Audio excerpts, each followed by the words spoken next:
नमस्कार. प्रकल्प संचालक आत्मा पुणे यांच्यातर्फे सादर होत असलेल्या खरीफ 2026च्या या विशेष कृषी विश्लेषणात स्वागत आहे. एल निनोच्या संकटात पिकांचे नुकसान टाळण्यासाठी आत्मा पुणे यांनी हे अत्यंत महत्त्वाचे अधिकृत धोरण जाहीर केले आहे. मग आगामी खरीप हंगामात यशस्वी उत्पादनाची हमी देण्यासाठी नक्की कोणती महत्त्वाची पावले उचलणे आवश्यक आहे ते पाहूया.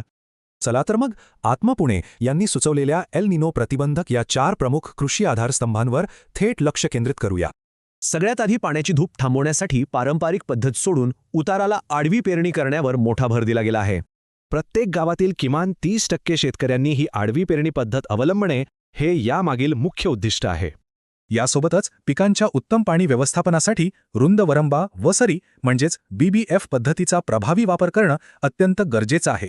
आडव्या पेरणीप्रमाणेच BBF पद्धतीसाठी देखील प्रत्येक गावातून 30% शेतकऱ्यांचा सक्रिय सहभाग आत्मा पुणेकडून अपेक्षित आहे. या महत्त्वाकांक्षी मोहिमेअंतर्गत संपूर्ण प्रदेशात तब्बल 15,000 नवीन शेततळी उभारण्याचं काटेकोर उद्दिष्ट ठेवण्यात आलं आहे.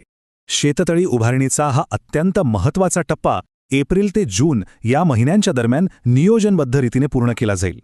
आणि चौथा स्तंभ म्हणजे अत्यंत प्रतिकूल हवामानाचा सामना करण्यासाठी केवळ हवामान अनुकूल बियाणांच्या लागवडीवरच भर दिला जाईल.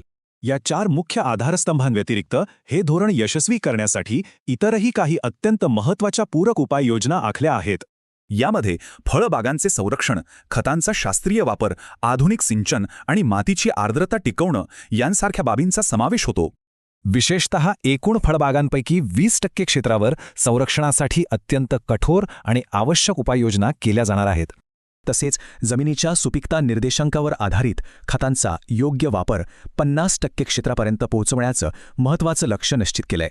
पाण्याची बचत करण्यासाठी ठिबक आणि स्प्रिंकलर सिंचन प्रणालीचा वापर तब्बल 2.5 लाख हेक्टर क्षेत्रावर केला जाईल.